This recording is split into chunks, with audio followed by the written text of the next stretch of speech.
Hoje a democracia brasileira sim está em risco. E se você quer entender um pouco mais sobre isso, já se inscreve no canal, deixa seu like e compartilha esse vídeo, que eu conto muito com a sua ajuda. Esse vídeo, ele vai ser um vídeo completamente opinativo. Então, se você não gosta, se você acha que o professor de geografia tem que falar só sobre a margem direita do Rio Amazonas, galera, sem problemas, só fecha o vídeo, tá? Não precisa fazer nenhum tipo de estardalhaço ou coisa que valha, só fecha o vídeo, não precisa assistir, não tem nenhum problema. Agora, se você quer ver uma opinião contundente, baseada em fatos, vou sempre colocar aqui para vocês o link das notícias que eu tô colocando, para vocês entenderem porque sim, a democracia brasileira hoje sim está em risco. Então, continua aqui no vídeo e, claro, usa a aba dos comentários aqui para participar. E participar de uma maneira respeitosa também, né? Não vai ficar me xingando, ou então xingando as pessoas que pensam diferente, sempre com argumentos coerentes, né? Sem seu petista, seu lulista, seu dilmista, seu fascista, seu comunista, etc, tá? Por favor, respeito aqui, tá? Mas vamos lá, vamos pro vídeo. Por que que eu tô partindo dessa hipótese aqui? A gente está vendo o que está acontecendo nos últimos dias, essa troca ministerial. A gente teve 6 trocas de ministérios recentes, inclusive a mais importante, que foi a do Ernesto Araújo. Mas a mais importante, assim, a mais impactante, a que mais chamou a atenção. Mas todas foram importantes, tá? O Ernesto Araújo, que ele acabou com as relações externas brasileiras. O Brasil hoje tem péssimas relações com a Índia e com a China, que são 2 países que oferecem os insumos da vacina. A gente percebe que o Brasil não consegue, mesmo tendo o SUS, que é sensacional na questão de distribuição, na logística de distribuição de vacina. A gente não consegue produzir vacina, porque a gente não tem boas relações, tá? Nem com China, nem com Índia. A gente conseguiu estragar nossas relações com os Estados Unidos, porque a gente nunca estabeleceu uma relação de Estado brasileiro e Estado norte-americano. A gente estabeleceu uma relação de governo Bolsonaro e governo Trump.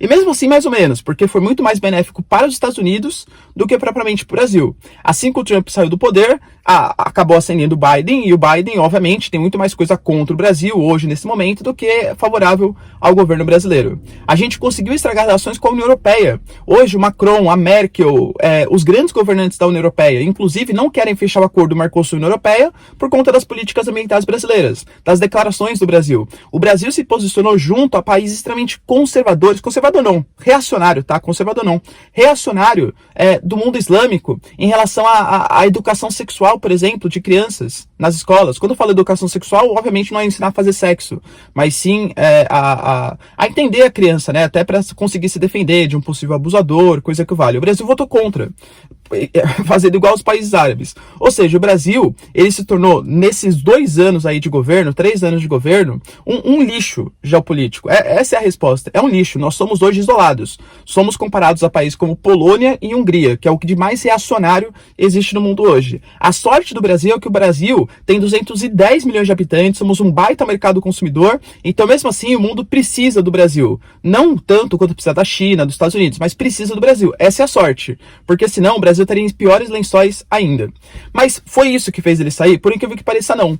Tudo isso, essa falta de vacinas, falta de relações, fez com que o Senado e a Câmara sempre soltassem notas de repúdio. Mas o Ernesto Araújo, na última reunião, ele insinuou que a Cátia Abreu tinha feito, que é uma senadora, né? Tinha feito uma espécie de suborno com ele. Tinha falado, o Ernesto Araújo, se você aceitar o 5G da China, a gente vai lá e ameniza a situação para você, a gente protege você e tal.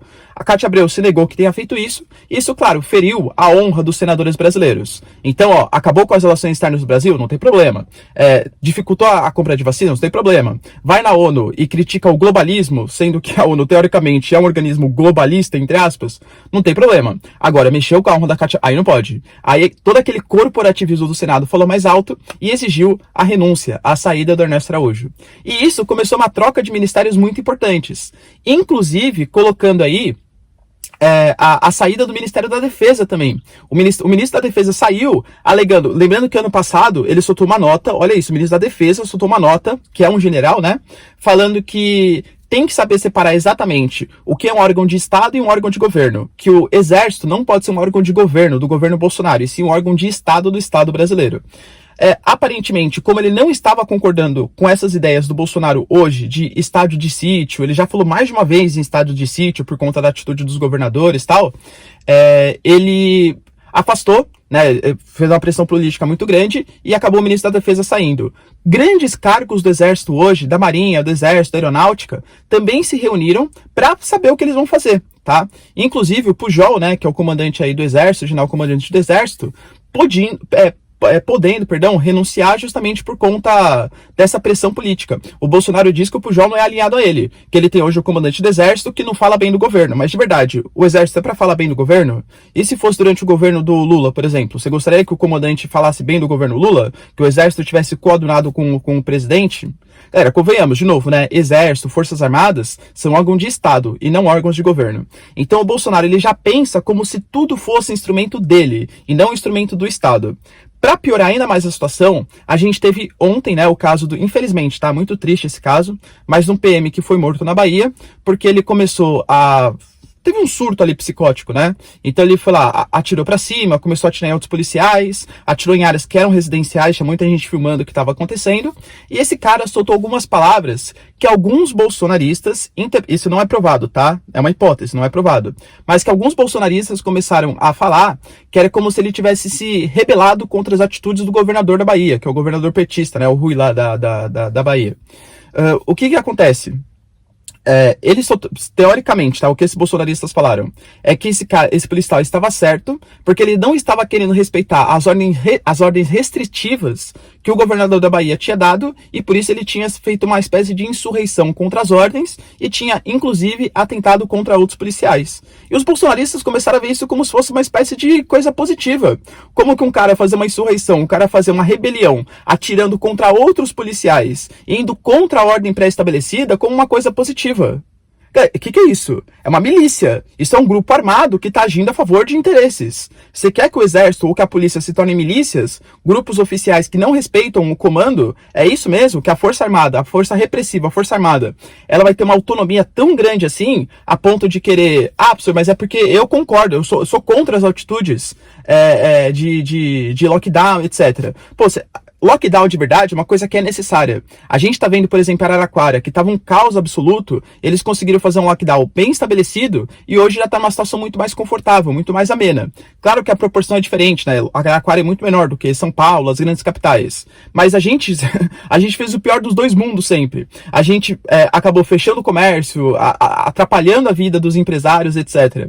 Por um tempo muito longo, mas nunca fez o lockdown realmente restritivo, que conseguisse parar essas contaminações. Hoje a gente tem no Brasil morrendo mais de 3 mil pessoas. Você acha que algum governador, algum prefeito tá feliz em fazer lockdown? Eles gostam, nossa, que sensacional. Mas a imagem que o Bolsonaro quer construir é que os governadores estão sendo autoritários, que eles estão sendo ditatoriais.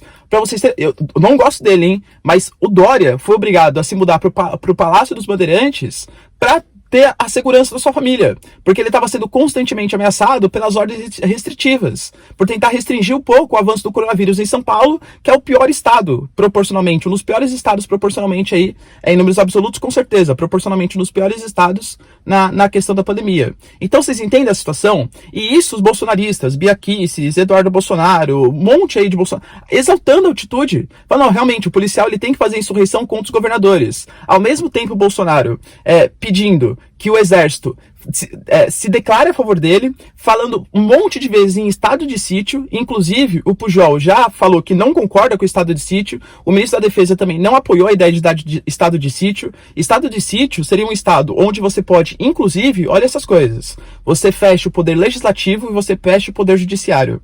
Você permite que o estado ele pegue bens de empresas privadas a qualquer momento. Você pode violar correspondências, você viola completamente a liberdade. Você pode censurar, por exemplo, órgãos de imprensa. Você pode fechar órgãos de imprensa, abrir órgãos de imprensa, ou seja, o poder executivo com o poder total ali nas mãos, para supostamente combater a ditadura. Já vi esse filme antes, né? Vamos fazer uma ditadura para impedir que a ditadura chegue ao poder. Essa ditadura fictícia que não existe. Percebe, galera? Por favor, né? Tá? Então, assim, hoje no momento, com certeza a democracia brasileira corre risco, e esse risco tem nome, que são as atitudes hoje do nosso poder executivo. Tudo bem? Deu para entender, galera, a relação entre essa troca de ministérios? Inclusive, alguns ministérios que foram colocados, você que defende, que é contra a corrupção, é meio estranho, né? Por exemplo, algum dos cargos, Lívia Torres foi colocada, por exemplo, Lívia Torres que é casada com o ex-governador do Distrito Federal, que é um cara que foi comprovadamente, foi visto em vídeo recebendo propina. Essa hoje foi nomeada, né, por um cargo importante ali do governo Bolsonaro. Complicada a situação, né? O que você pensa sobre tudo isso? Você acha realmente que a gente está num momento complicado da nossa democracia? Você acha que existe um risco de um rompimento da ordem institucional democrática brasileira? Deixa aí nos comentários, quero saber sua opinião. No mais, galera, se vocês curtiram o vídeo, beijos, abraço, tchau, tamo junto e falou!